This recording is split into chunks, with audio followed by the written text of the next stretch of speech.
गणपति बप्पा मोरया। कैसे हैं आप सभी और कैसे लग रहे हैं हमारे गणपति जी। तो आज है गणपति स्थापना और गणपति जी का बर्थडे।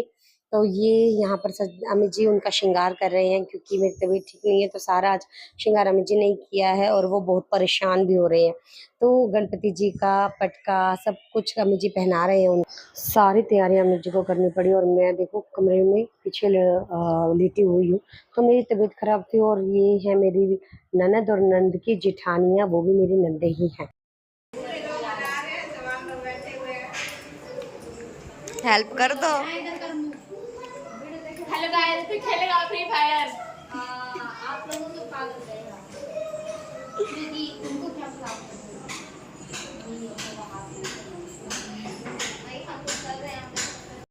तो ये सभी आज का प्रसाद बनवाने के लिए आई हुई हैं क्योंकि बहुत सारा प्रसाद बनना था और मेरी तबीयत बिल्कुल भी ठीक नहीं थी, तो मम्मी के साथ इन्होंने सारी हेल्प की, सारा प्रसाद बनाया। बाद में सिर्फ पूरियाँ चन्नी रह गई थी तो मम्मी ने वो अकेले ही किया, तो सारा प्रसाद इन सब ने ही मिलके। तेरी मेहंदी कौन देखता है? ये क्या है? चल, शक्ल नहीं है तेरी। नहीं तो पता नहीं, तेरी शक्ल अच्छी नहीं है इसलिए नहीं दिखाएंगे। अबे ब्लॉग में ऐड होगा सारा।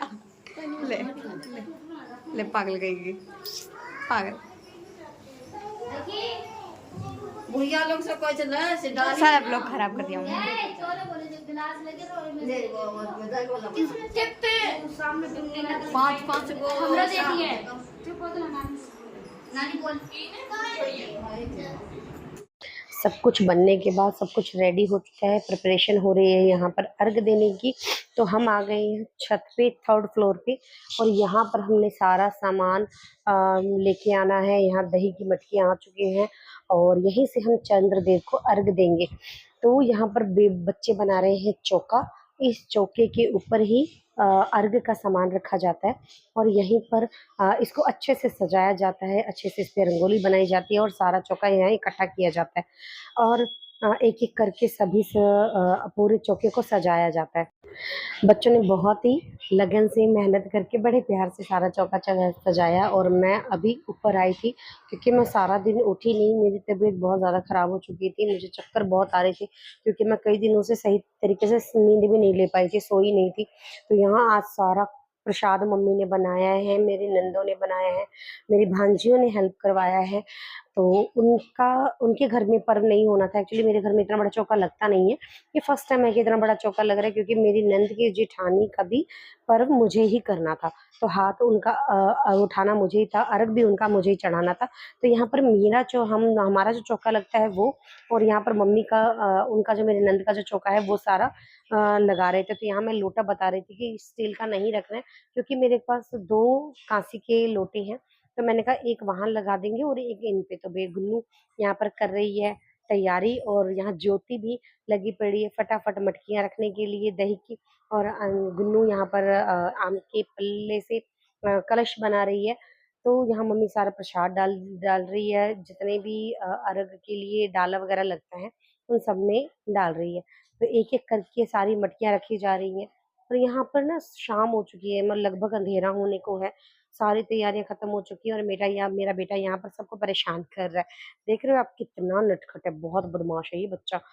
तो सारा दिन आज मैं नहीं उठ पाई, मैंने कुछ भी नहीं किया, ना मैंने प्रसाद बनाया, ना मैंने हाथ लगाया, कुछ नहीं किया। मैं जस्ट ऊपर आई हूँ क्योंकि अब अर्घ देने की तैयारी है। तो देख रहे हैं ये अर्घ देने से पहले डाला सज रहा है, तो एक एक फ्रूट सभी में रखा जा रहा है, पान का पत्ता, सुपारी, 5-5 फ्रूट्स, उसके अंदर पूरियाँ, सारी चीज़ें डाली जाएगी। और मैं यहाँ चेयर पे बैठ के सारा कुछ देख रही हूँ और जो नहीं समझ में आ रहा है वो बता रही हूँ क्योंकि मम्मी को भी नहीं समझ में आता है क्योंकि काफ़ी टाइम हो जाता है ना, साल में एक बार पर्व आता है, तो मुझे सारा ध्यान रखना पड़ता है, एक एक चीज़ ध्यान रखती हूँ मैं, उसके बाद मैं तैयारी करती हूँ। तो यहाँ पर सारी तैयारियाँ हो चुकी है और आज फूल, पान, प्रसाद सब कुछ अमित जी लेके आए थे। मैं सिर्फ कल तक गणपति जी को बाकी जो मटकियाँ थी, दूध दही जमाना, दूध उबालना, सब कुछ करना, वो मैंने सब कुछ ऑलरेडी कर लिया था। बट सिर्फ आज के दिन मेरी इतनी तबीयत ख़राब हुई कि मैं कुछ भी नहीं कर पाई और मुझे इतना बुरा लग रहा था। बट फिर भी गणपति बप्पा ने बहुत ही अच्छी तरीके से हमारा पर्व कंप्लीट करवाया।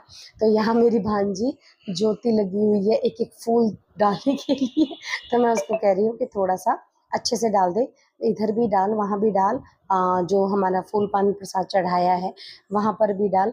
तो उसको मस्करी किए बिना उससे कोई काम नहीं होता। बहुत ही हँसमुख बच्ची है, बहुत ही प्यारी बच्ची है।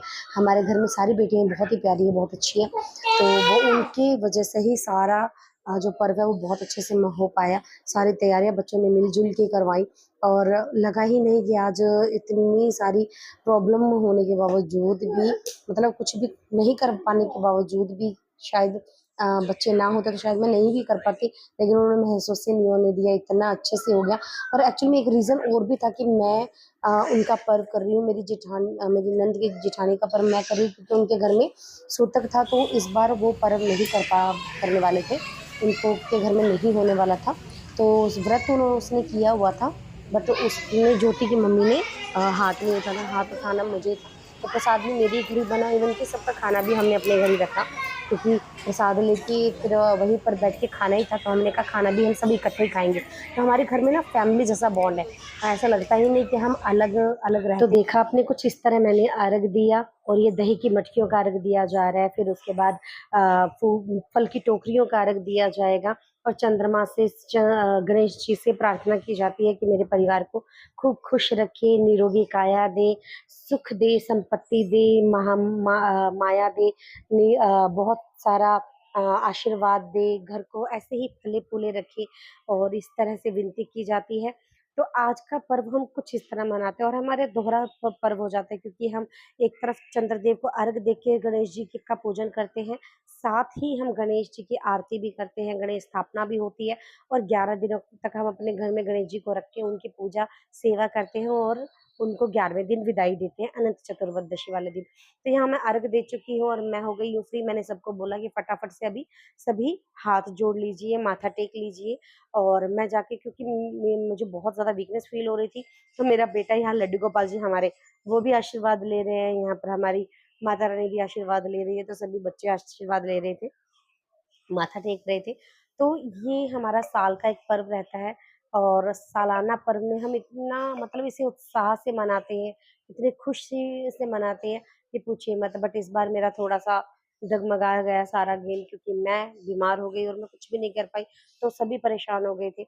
बट गणेश जी की कृपा से, विघ्नहर्ता की कृपा से मैं बिल्कुल ठीक हो गई शाम तक, तो अर्घ देने के लायक हो चुकी थी, यानी खड़ी हो गई थी।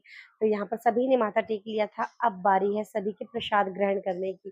तो यहाँ पर जब माथा टेक लिया जाता है, तो उसके बाद प्रसाद ग्रहण किया जाता है, तो जो कि सिर्फ़ घर के मेल पर्सन बैठ के खाते हैं, प्रसाद तोड़ते हैं। तो यहाँ पर वैसे है, मेरे घर में ऐसा कुछ नहीं है, मेरे घर में बेटियाँ भी बैठती हैं। तो यहाँ पर सभी बच्चे, सभी बेटे-बेटियाँ, बड़े, माता-पिता, मतलब पिता, हस्बैंड, भाई जितने भी होंगे वो सभी यहाँ बैठेंगे और यहीं पर प्रसाद ग्रहण करेंगे, जो केले के पत्ते पर चढ़ाए गए हैं।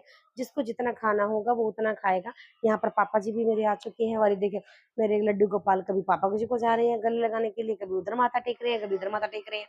तो इस तरह इसकी सारा दिन नटखट बदमाशियाँ चलती रहती है। तो इस तरह सारा दिन ये परेशान करता रहता है और होता भी रहता है। देखो, यहाँ पूजा चल रही है और ये खेल भी रहा है। तो यहाँ पापा आ चुके हैं, पापा ने भी माथा टेक लिए है, इन्होंने भी माथा टेक लिया, अम्मी जी ने भी, और अभी सब प्रसाद ग्रहण करेंगे और फुल मज़ा आता है। मतलब सारा दिन हम तैयारी करते हैं और सारा दिन निर्जल व्रत रहता है। एक दिन पहले नहा-खाई होता है, दूसरे दिन व्रत रहता है, उसी दिन रात को पारण भी हो जाता है। तो इसमें इतना, मतलब इस बार ऐसा ऐसा हुआ ना कि ना तो मैंने सुबह उठ के 5 बजे चाय पिया और ना ही मैंने सारा दिन एक बूँद भी पानी पिया। सीधे ही शाम को मैंने प्रसाद ग्रहण किया। तो सब कुछ करने के बाद ये हालत इतनी ख़राब हो जाती है ना, तो यहाँ मेरा बेटा, मेरे हस्बैंड, हमारे ससुर जी, मेरे पापा जी बैठ रहे हैं यहाँ पर प्रसाद ग्रहण करने के लिए, क्योंकि ये प्रसाद बहुत ही महत्वपूर्ण होता है। तो इसे हमारे बाल गणेश जी खा रहे हैं, हमारे छोटे लड्डू गोपाल जी खा रहे हैं। देखिए कितना मज़ा आता है ना, जब परिवार में इस तरह के छोटे-छोटे पर्व होते हैं और हम पूरे साल बेसब्री से इंतज़ार करते हैं। तो इसमें से जो नहीं खाना है, उतना इसमें से हटा दिया जाता है। प्रसाद उतना इसमें से निकाल दिया जाता है प्रसाद।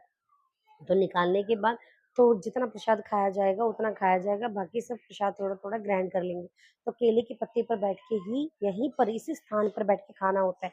तो ये चौका तब तक नहीं हटता जब तक कि अपने आप या तो बरसात ना आ जाए या तो फिर इसे मिट्टी से लीप दिया जाता है ताकि पैर ना लगे। तो ये आज का पर्व था। आज का व्लॉग कैसा लगा आप बताइएगा ज़रूर, और लाइक कमेंट शेयर सब्सक्राइब ज़रूर कीजिएगा। तो यहाँ सभी आ चुके थे धीरे धीरे करके, जितने पीछे पीछे आ रहे थे वो सभी आके फटाफट माथा टेक रहे थे और प्रसाद उठाया जा रहा था। तो मैं आपको हमारा व्लॉग कैसा लगता है उस कमेंट बॉक्स में बताइएगा। Thanks for watching. और गणपति बप्पा आपके घर में भी इसी तरह खुशियाँ इसी तरह फले फूले रखे, सुख समृद्धि दे, निरोगी काया दे, यही मैं प्रार्थना करती हूँ। So thanks for watching again. मिलते हैं नेक्स्ट व्लॉग में। इसी तरह खुश रहिए, मस्त रहिए और मेरा व्लॉग देखते रहिए। सॉरी आधा खा ले मैं लेता हूँ।